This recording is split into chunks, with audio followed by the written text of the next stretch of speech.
Bueno, sigamos. Estábamos diciendo que se mide la frecuencia, se mide la fuerza de la asociación y esa fuerza de la asociación se mide con indicadores de riesgo relativo, odds ratio, que es un estimador del riesgo relativo, y otras variables, otros indicadores que miden de manera diferente pero parecida la fuerza de la asociación entre un factor y su resultado. Y también hay indicadores que miden el impacto potencial, que tanto, que tanto impacta ese factor en un resultado, qué porcentaje del resultado es atribuible a él.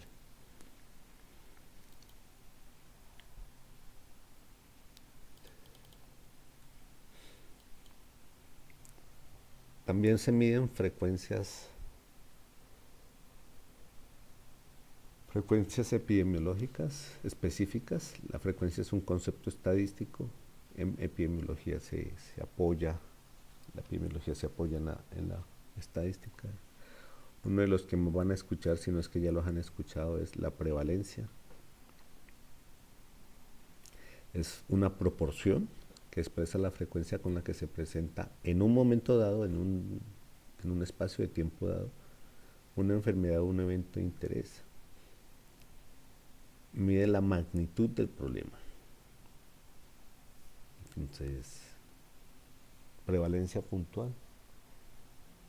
Casos existentes en un momento dado sobre el total de la población se multiplica por 100 o se multiplica por 1000 o por 10.000 dependiendo del tamaño de la cantidad que de esta división, este cociente.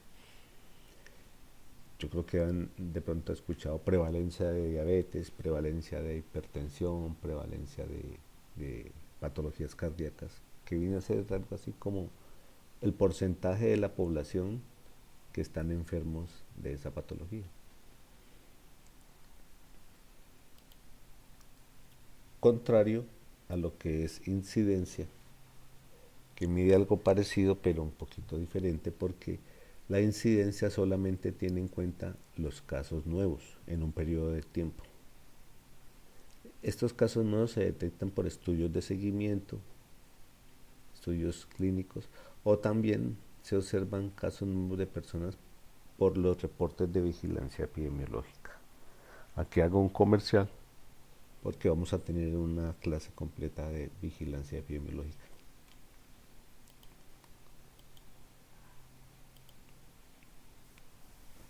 La incidencia acumulada, también llamada de punto, son los casos nuevos de una enfermedad sobre la cantidad de personas con riesgo a enfermar al inicio del estudio. Esto sería como para los estudios de seguimiento. Y se multiplica por 100, por 1000, por 10.000. Mide la velocidad con la que se observa el fenómeno por unidades de tiempo. Entonces, casos prevalentes son todos los casos que hay en el momento, y casos incidentes del periodo son los casos nuevos que se dieron durante un periodo. En última, la epidemiología está buscando algo que se llama causa. La causa es una condición o característica que juega un papel fundamental en la producción u ocurrencia de un evento. Miren que no está como tan contundentemente la relación entre causa y efecto. No está diciendo que causa es lo que produce algo, es algo que juega un papel fundamental, porque el concepto de causalidad en medicina no es tan sencillo, y ya lo vamos a ir ampliando. ¿Qué es la investigación etiológica? Es uno de los principales objetivos de la investigación epidemiológica, y es identificar los factores asociados al desarrollo de la enfermedad en la población.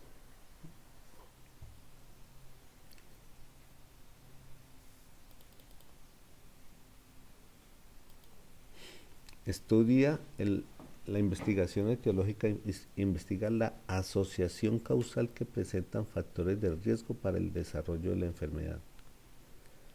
Si se logran identificar los factores asociados, entonces se logra y si se logra disminuir la exposición de la población a esos factores, se puede disminuir el impacto negativo que tiene esos factores para poder mejorar la calidad de vida, las condiciones de vida, digo, la salud, el nivel de salud de estos pacientes.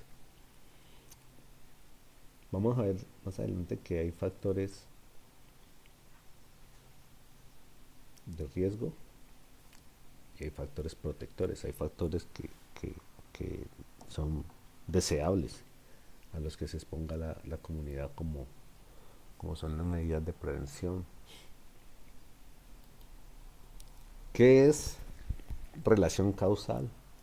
Relación entre uno o varios factores. Hay unos que son de riesgo, que son los que están asociados a la aparición de la enfermedad, y otros que son de protección, que son los que están asociados a que la enfermedad no aparezca. La relación entre estos factores, unos de riesgo y unos protectores, y el efecto, pero sin desconocer que un factor puede producir más de una enfermedad y una enfermedad puede ser producida por varios factores. Aquí ya comienza a ser la cosa un poquito como multicausal y que los efectos también pueden ser varios. Los factores pueden ser agentes profilácticos. Un agente profiláctico es aquel que previene la enfermedad. Los agentes terapéuticos son aquellos que curan o que por lo menos evitan el progreso de la enfermedad. Y hay factores etiológicos que son los que producen la enfermedad, están asociados e identificados como productores de la enfermedad. El doctor Rodman expresó su modelo causal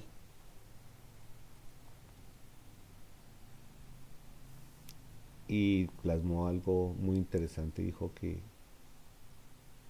son un conjunto de factores que en conjunto, valga la redundancia, explican la causa suficiente de la enfermedad.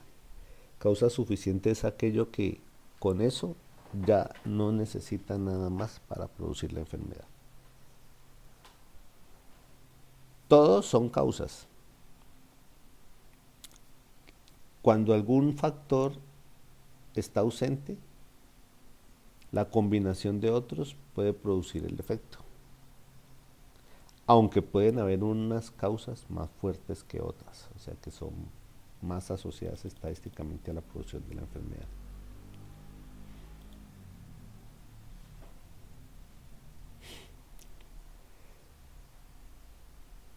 Los aspectos fundamentales para la investigación de la causalidad: el primer paso es que se debe demostrar la asociación estadística. La asociación estadística por sí sola no es prueba de causalidad. Y esa asociación estadística, ¿qué es asociación estadística? Si se tiene como candidato que el tabaquismo es factor asociado al cáncer de pulmón, lo primero que se debe demostrar es que entre los pacientes que tienen cáncer de pulmón, el hábito de tabaquismo tiene mayor frecuencia que el hábito de tabaquismo entre los que no tienen cáncer de pulmón. Eso es asociación estadística. Por sí sola no es prueba de causalidad, pero sí es un requisito inicial para considerar una hipótesis de causalidad entre un factor y la enfermedad. Que sea clínica o etiológicamente relevante, o sea que realmente los que tienen el tabaquismo se enfermen en porcentaje de pacientes más y que la enfermedad sea más severa y que sea estadísticamente significativa.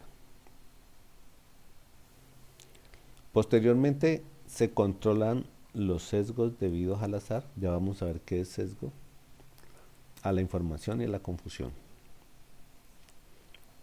El factor identificado como riesgo debe ser más presente en forma significativa y más frecuente en los que tienen la enfermedad que en los que no la tienen.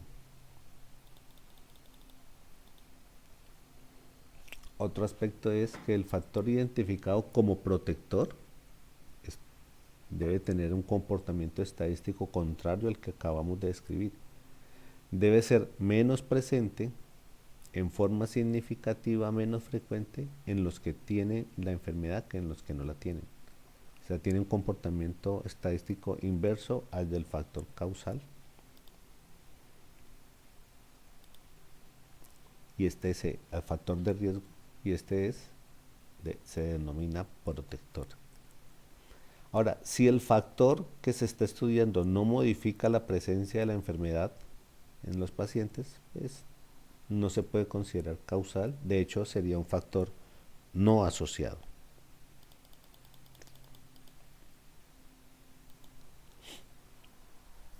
Criterios para la evaluación de la relación de causa-efecto son condiciones que se deben cumplir para considerar que hay una relación causa-efecto. Primero, temporalidad. Lo que se va a considerar como factor asociado tiene que estar presente de manera previa al efecto. No vamos a decir que las cosas que suceden después de que el paciente ya esté enfermo fueron los que lo enfermaron. Fuerza de asociación, diferencia de relación a prevalencia entre expuestos y no expuestos. Aquí cuando se dice expuestos o no expuestos es al factor que se está estudiando. Y la prevalencia ya dijimos que era el porcentaje de enfermos en cada uno de los grupos. Relación dosis respuestas. A mayor exposición, mayor respuesta. O sea, entre más se expongan al factor, mayor debe ser la respuesta a ese factor. La respuesta esperada, ¿no? En el caso de un factor asociado, un factor de riesgo, pues que se enfermen. Y un factor protector, que no se enfermen.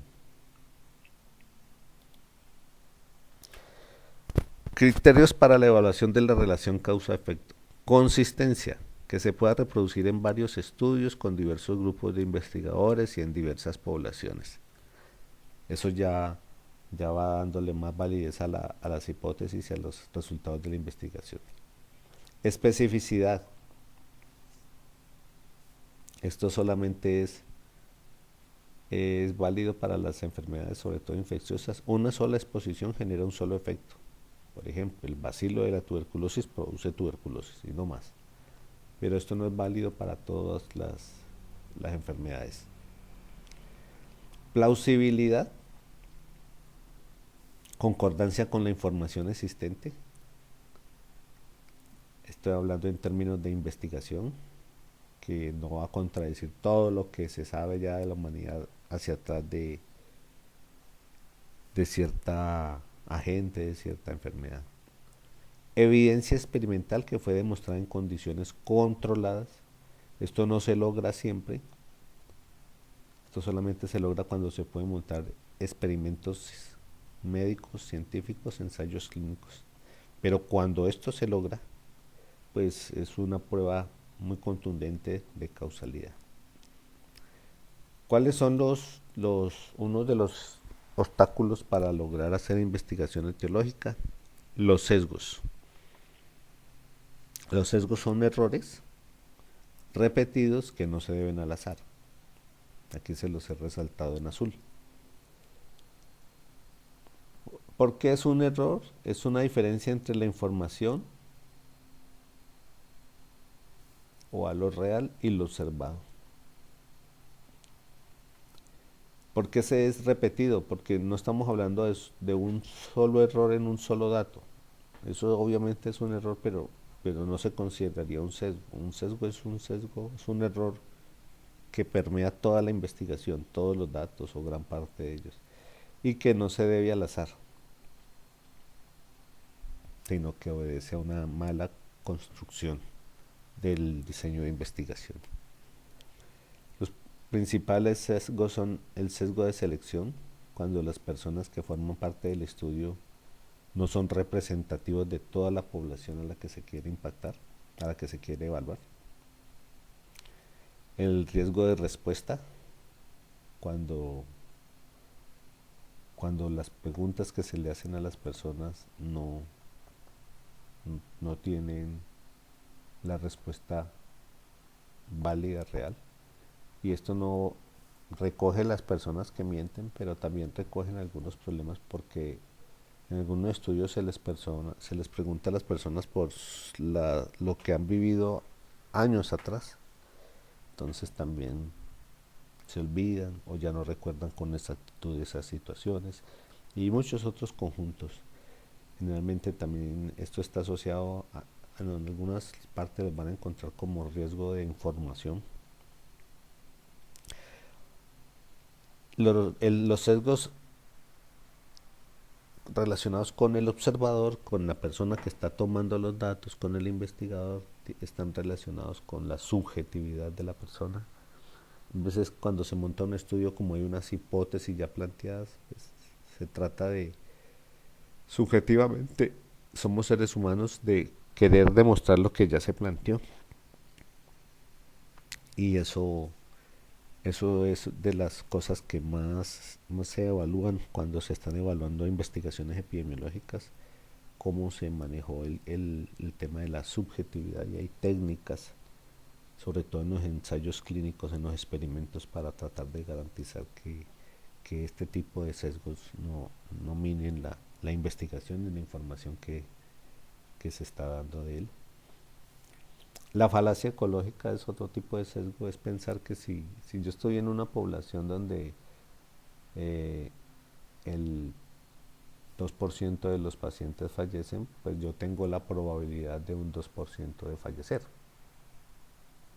O llevándolo a un tema específico ahora, que porque la letalidad en la enfermedad del coronavirus es del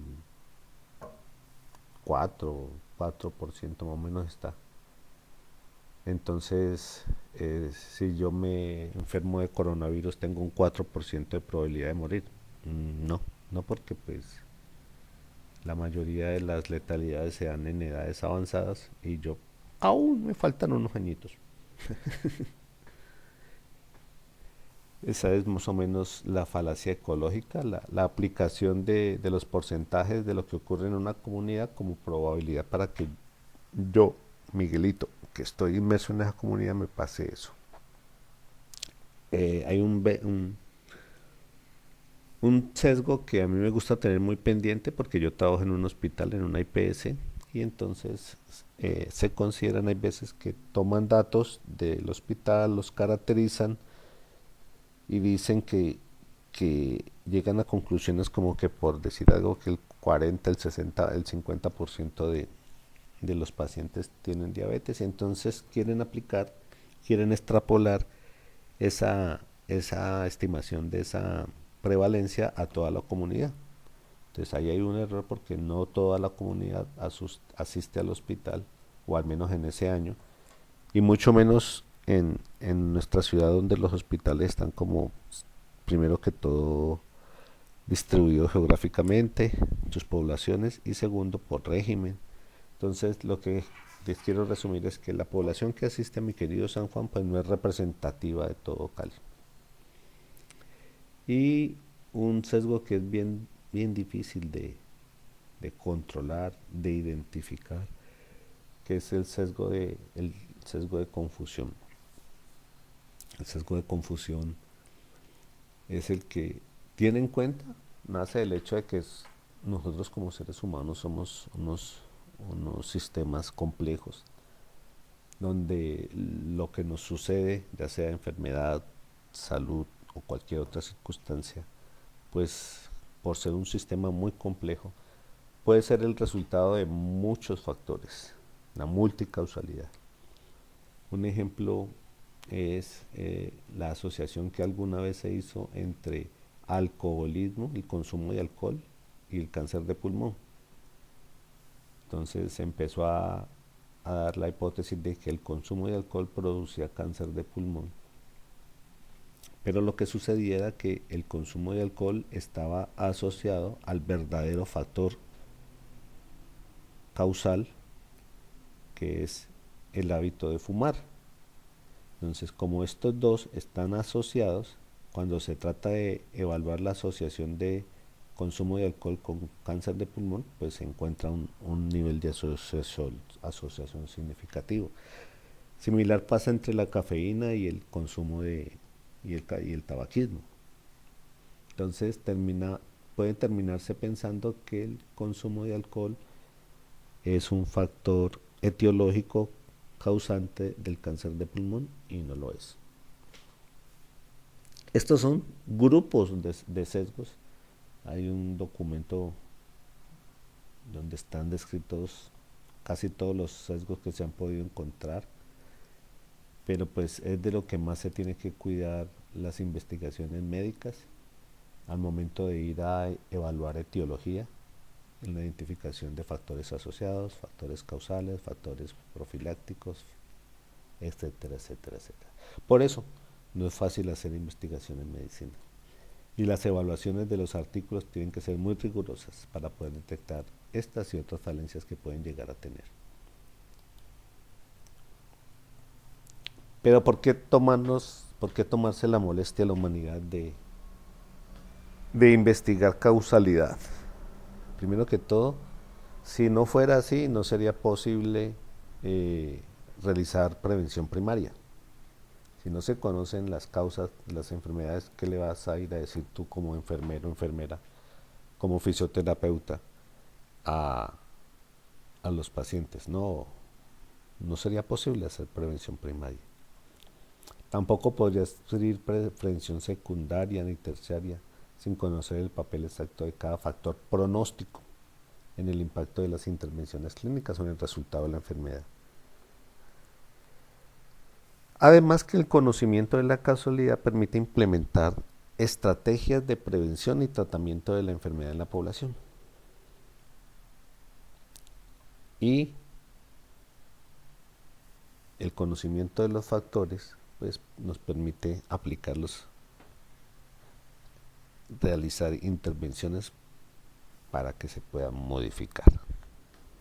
¿Qué logró Jon Snow? Que no fue fácil convencer a las autoridades, cerrar ese grifo, cerrar esa cisterna, o como se llaman los aparaticos que sacaban agua de la tierra, y se pudo intervenir y se modificó el impacto de la enfermedad en esa comunidad.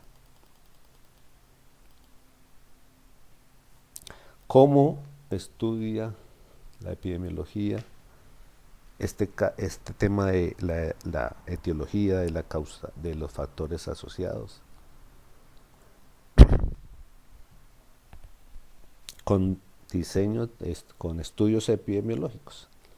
Pero los estudios epidemiológicos tienen que tener un diseño. El diseño es la forma como el estudio va a recoger los datos, cómo los va a analizar, qué información va a generar. Aquí están como los principales tipos de estudio que se utilizan. Vamos a dar un paseo rápido por ellos. No son los únicos, pero son los más usados. El primero es el reporte de caso. Generalmente es el reporte de lo que le sucede o le sucedió a un paciente. O pueden ser más de uno, pero generalmente no son muchos. No son muchos, ya van a entender por qué. Se detallan como mínimo los síntomas y los signos, diagnóstico, tratamiento y seguimiento del paciente.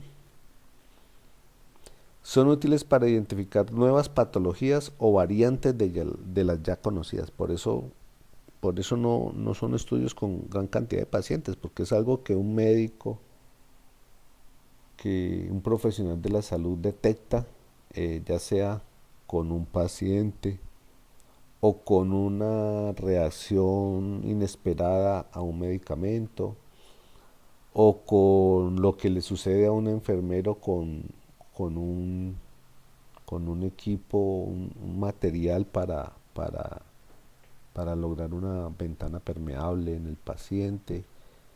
Son cosas como que uno necesita reportar porque le parecieron como raras y de interés para la comunidad científica. Eso lo que busca es que otras personas empiecen a manifestar si ha sucedido lo mismo y de pronto se puedan llegar a montar algún estudio ya con todos estos indicios. Eso es un reporte de caso. Distinto de un estudio de casos y controles, que esto ya es un estudio con más pacientes. Este estudio es un estudio que no hace intervención en los pacientes, solamente los observa, por eso es un estudio observacional. Y al momento de entrar al estudio, los pacientes se deben clasificar si están enfermos, que son los que se van a llamar los casos, y estos pacientes que están enfermos se comparan con los sujetos que están sanos. ¿Qué comparación hacemos?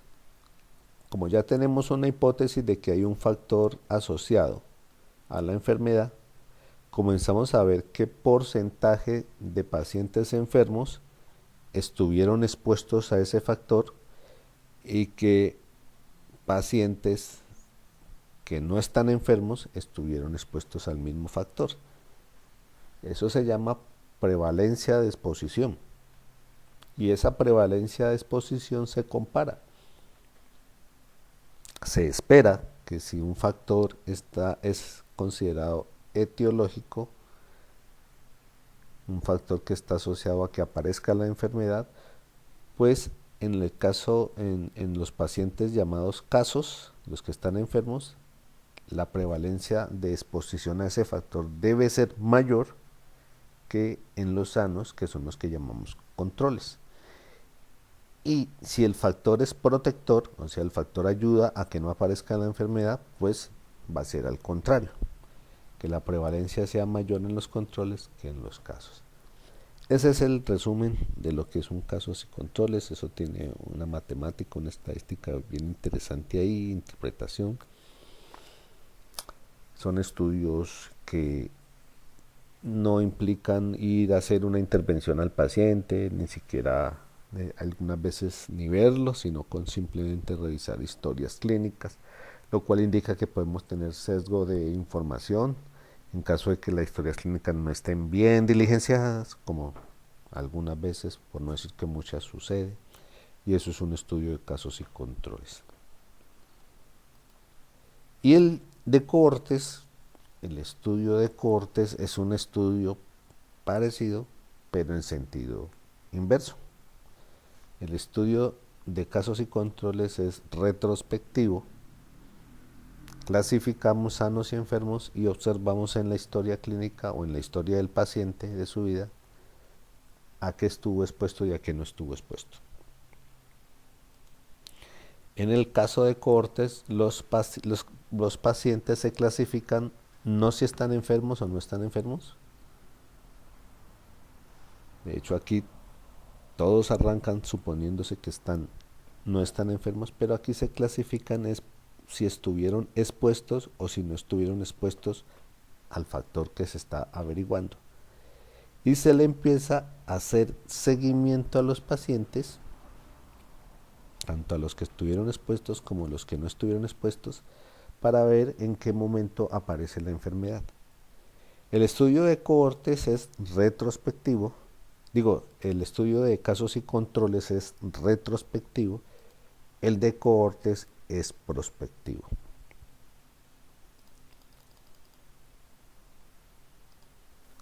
El ensayo clínico sí es una intervención que se hace a los pacientes. El ensayo clínico, por eso se dice que es una evaluación experimental, se puede evaluar la efectividad o la seguridad de un producto, de una sustancia, de un medicamento. Se puede evaluar la efectividad de una técnica diagnóstica o terapéutica, pero siempre el ensayo clínico implica la utilización con seres humanos. Los estudios previos que se hacen con animales no se llaman ensayos clínicos, pero son una fase previa para llegar a un ensayo clínico. ¿Cuál es el objetivo? Valorar la eficacia y la seguridad. ¿Qué es eficacia? El efecto que produce la intervención. Si cumple su objetivo de sanar, si cumple su objetivo de paliar, si cumple su objetivo de mejorar alguna característica médica del paciente, clínica. Y siempre lo que más se tiene que realizar en estos estudios, porque son intervenciones novedosas, no se va a probar lo que ya está probado, es qué daño hacen en el paciente, qué tan seguro es el suministro de la sustancia o de la aplicación de la técnica.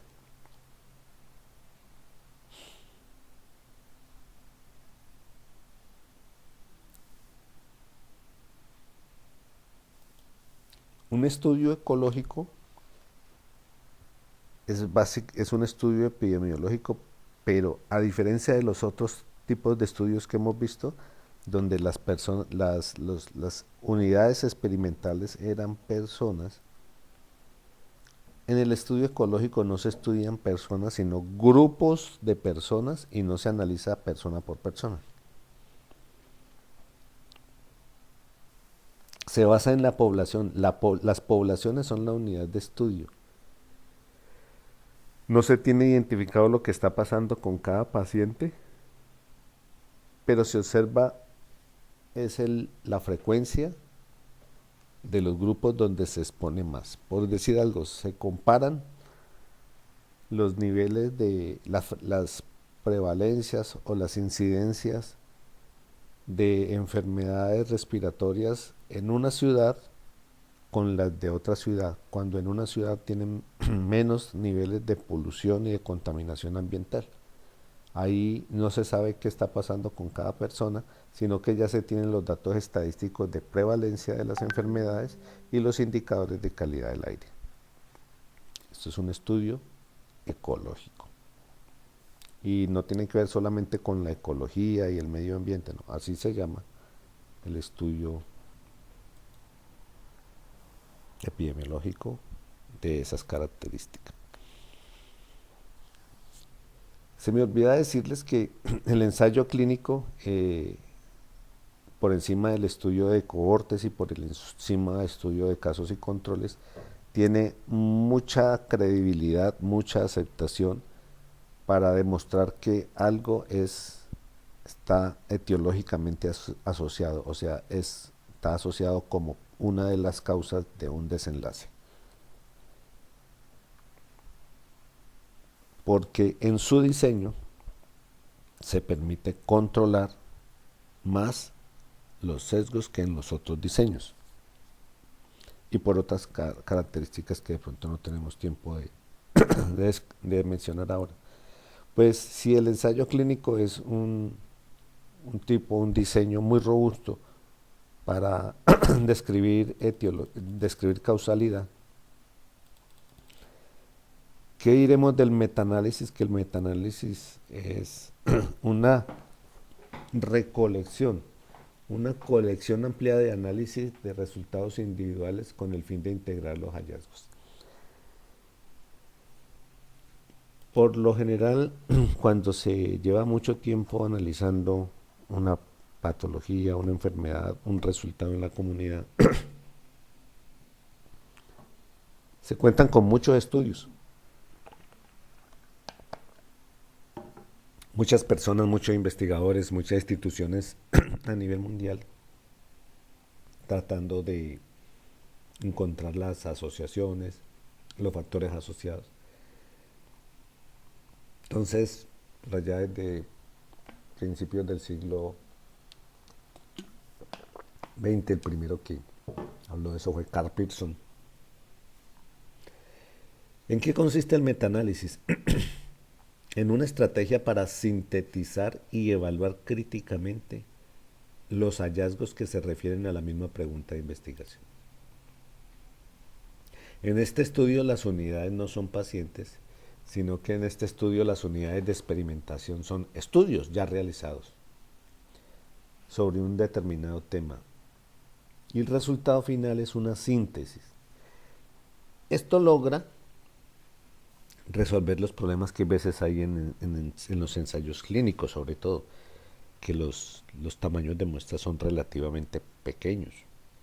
Pero cuando se logra identificar varios estudios que han tratado de hacer lo mismo, pues de alguna manera eso lo que hace es aumentar el tamaño de muestra de la síntesis final que se está haciendo en un metaanálisis.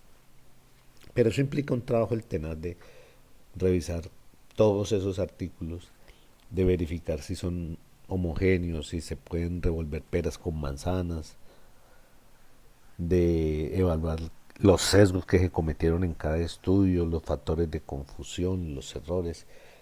No es fácil y tiene una estadística un poco compleja, pero cuando se hacen, pues aportan una información muy valiosa y muy confiable. Y por último tenemos el último tipo de estudio que les traigo, es un estudio de pruebas diagnósticas. En el estudio de pruebas diagnósticas se hace una evaluación de el desempeño de la prueba diagnóstica, de la ayuda diagnóstica. Yo creo que ustedes deben saber ya que las pruebas diagnósticas no son contundentes de verdad para Dios. Por eso, cuando el médico cuando el médico prescribe la realización de la prueba diagnóstica, generalmente por el protocolo que está tratando de cumplir, él no le cree solamente al valor de la prueba, sino que lo asocia con los síntomas, los signos, con la parte clínica que observa en el paciente. Muchas veces cuando ellos como que no están de acuerdo con lo que salió, o como que cuando lo que están observando en el paciente no es consistente con la prueba diagnóstica, a veces la mandan a repetir porque ellos saben que, por decirlo así, hay errores en las pruebas diagnósticas. Y los errores no solamente son de decir que no cuando tenían que decir que sí, sino que también a veces se equivocan cuando dicen sí y tenían que decir no. Ese desempeño es el que se mide en un estudio de pruebas diagnósticas. Se verifica el desempeño de la prueba diagnóstica comparándola con otra que se considera por lo menos más confiable, que generalmente se considera el gold estándar o la prueba reina. De ahí salen algunos indicadores que son de interés. Uno de ellos es la sensibilidad, es la probabilidad de que el resultado salga positivo dado que el paciente es enfermo, que es lo que se espera, ¿no? Pero curiosamente, no en el 100% de los enfermos la prueba da positiva. Obvio si son valores altos, ¿sí? Pero hay un porcentaje de pacientes que aún estando enfermos la prueba no les sale positiva. Ese es el complemento de la sensibilidad. Se espera que una prueba tenga una sensibilidad alta. Y alta estamos hablando de un 97, un 98, un 99%. Hay algunas pruebas que tienen el 100%, pero no todas. El complemento o el inverso es la especificidad, que es la probabilidad de que el resultado de la prueba dé negativo dado que el paciente está sano. O sea, que es lo que se espera, ¿no? Que el resultado es negativo cuando el paciente está sano. También no es el 100% en todas las pruebas, algunas sí, pero no en todas. Estos indicadores de sensibilidad y especificidad se pueden interpretar de otra manera. Sensibilidad es el porcentaje de pacientes enfermos que van a ser detectados con la prueba. Y especificidad es el porcentaje de pacientes sanos que van a ser detectados como tales en la prueba. Estos indicadores generalmente son utilizados para decidir qué prueba diagnóstica se aplica a una población en particular. Y como obvio, pues se buscarían los que tuvieran más mayor sensibilidad y mayor especificidad. Ojalá fueran 100. Pero ahí ya comienzan a haber unas preguntas porque los recursos en el sector salud no son ilimitados, son limitados. Entonces en ocasiones hay que hacer estudios de costo-efectividad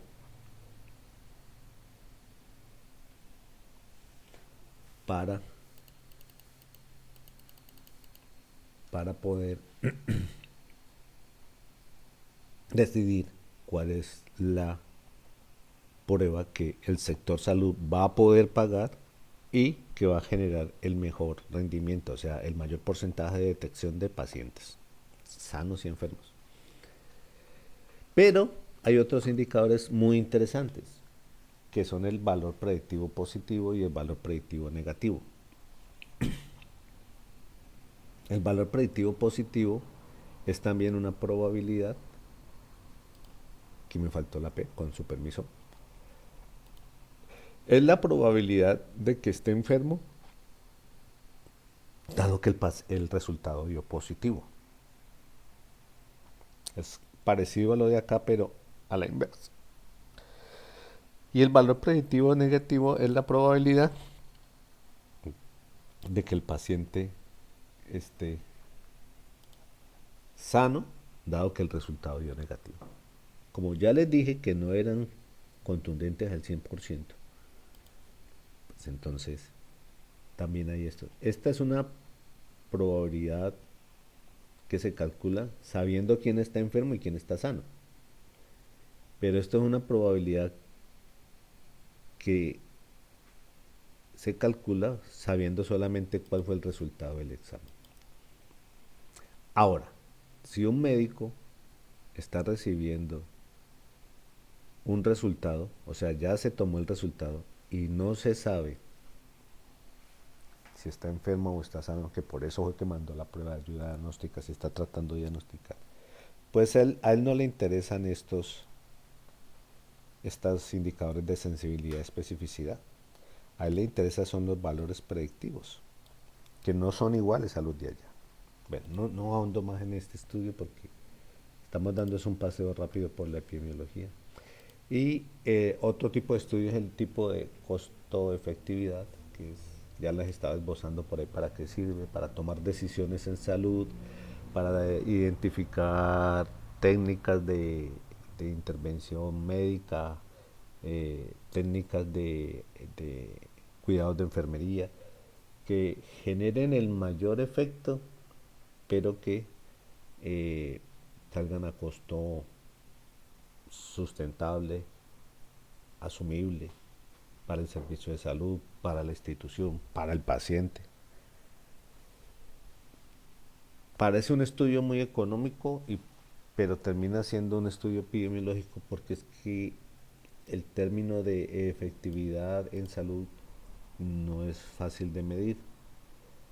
Las variables de efectividad en salud tienen que ver con medidas de la población, con medidas de las entidades que se miden el nivel de salud del paciente. Por ejemplo, las intervenciones en salud tienen que apuntar a reducir la morbilidad, o sea, a reducir el porcentaje de personas enfermas, a reducir el porcentaje de personas que mueren, a mejorar la calidad de vida, a, a impactar en años de vida que se ganan al intervenir un paciente con una patología, en cambios realizados en los signos, en los síntomas, es decir, en la condición del paciente, etcétera, etcétera, etcétera. O sea, que medir efectividad en salud, pues no es fácil y no es un estudio económico como el que se puede hacer en otro sector donde las mediciones son mucho más físicas. Aquí se confunde la epidemiología con la estadística para poder tratar de elaborar si una intervención, si una práctica fue efectiva o no.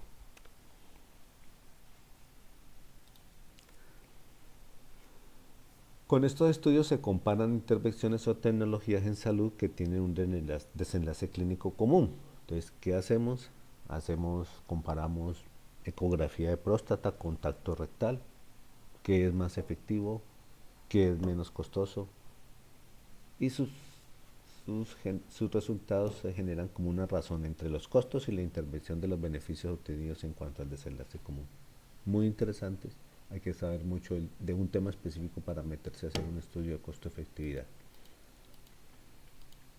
Con todo, los diseños son básicamente son elaboraciones sencillas, difíciles de aplicar, sí, por lo que ustedes veían allá arriba de los sesgos, de los errores, de la subjetividad sobre todo. Susser en 1984 escribió esto y se los traigo. Dice, nuestros numerosos errores en la inferencia causal nos demuestran que a pesar de utilización de diferentes métodos epidemiológicos, convenciones y técnicas estadísticas, nuestras conclusiones finales dependen de la subjetividad. O sea, de lo que ya sabemos, de lo que pensamos y de lo que creemos. Y de esto es lo que se trata de evitar con los diseños epidemiológicos, y es lo que hay que revisar mucho cuando se están haciendo evaluaciones de artículos científicos. Pero volvamos a retomar ahora sí entonces, ¿por qué todo este paseo por la epidemiología? Para que ustedes tuvieran un panorama general, un brochazo de epidemiología. ¿Qué es? Aquí les traje dos definiciones de epidemiología, una del Centro Control de Enfermedades del CDC de Atlanta. Dice, es el estudio de la distribución de los eventos relacionados con la salud en poblaciones específicas y su aplicación para el control de las situaciones relacionadas con la salud. Esta es parecida. El estudio de la distribución y de los determinantes de los estados o acontecimientos relacionados con la salud en poblaciones específicas y la aplicación de este estudio al control de los problemas sanitarios, muy similares, pero hace énfasis en que se estudia todas estas situaciones de las poblaciones con el objetivo de controlar esas situaciones. No se habla de eliminarlas porque hay muchos casos de enfermedades, de patologías, de condiciones que no se pueden erradicar definitivamente. E incluso ni siquiera debe ser las biológicas que se superan el recas, vuelven a aparecer por allá si no se vacunan, si no se hace un esquema de vacunación juicioso, adecuado, pertinente. ¿Qué le aporta la epidemiología entonces a la salud pública? Mide la naturaleza y magnitud de las enfermedades y otros problemas en la comunidad, lo mismo que la variación de estos según persona, tiempo y lugar. Acuérdense siempre de esta triada, persona, tiempo y lugar. Describen la historia natural y social de la enfermedad, predicen el curso de la enfermedad comunitariamente e individualmente mediante el enfoque probabilístico. Sirve para identificar nuevos síndromes y nuevas patologías y para hacer investigación etiológica. ¿Le sirven estos aspectos a la salud pública? Por supuesto, porque el conocimiento detallado de toda esta situación permite la elaboración de intervenciones. Otro aporte de la epidemiología a la salud pública, la vigilancia epidemiológica de las patologías de interés en salud pública. No avanzo mucho ahí, porque tenemos una clase de vigilancia en salud pública, que entre otras creo que no tiene doliente, no tiene quien la va a exponer. Aporte de la epidemiología a la salud pública, Evaluar los procedimientos diagnósticos, clínicos, paraclínicos y terapéuticos. Hacer investigaciones operativas y costo efectivas de los programas de salud pública.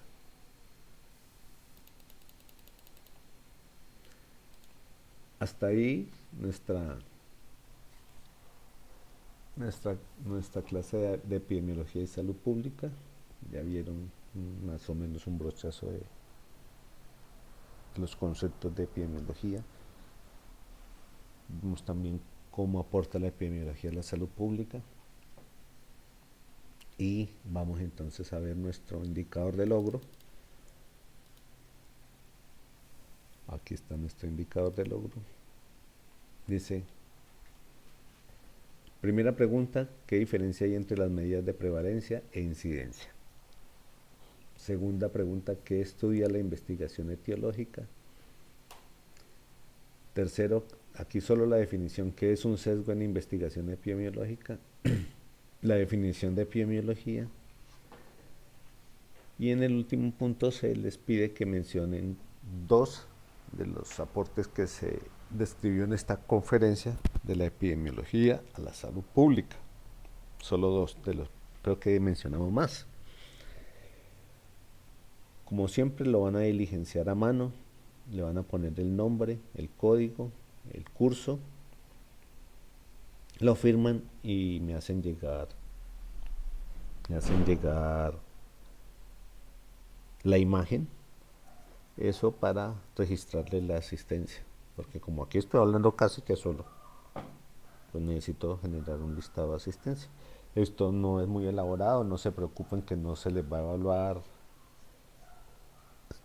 ni se les va a criticar, es algo muy sencillo, es ir allá a la parte del video donde está esto y copiarlo. Bueno, jóvenes, muchas gracias por su atención. Envíenme el indicador de logro, el indicador de si esto como que así estoy en YouTube, si me pueden dar like o dislike o lo que quieran, me sirve también para irlo registrando. Juiciosos, Dios los bendiga. Espero la próxima semana ya estar en otro tipo de plataforma, a ver si me actualizo. Nos vemos, aprovechen el tiempo. Hasta luego, jóvenes. Dios los bendiga.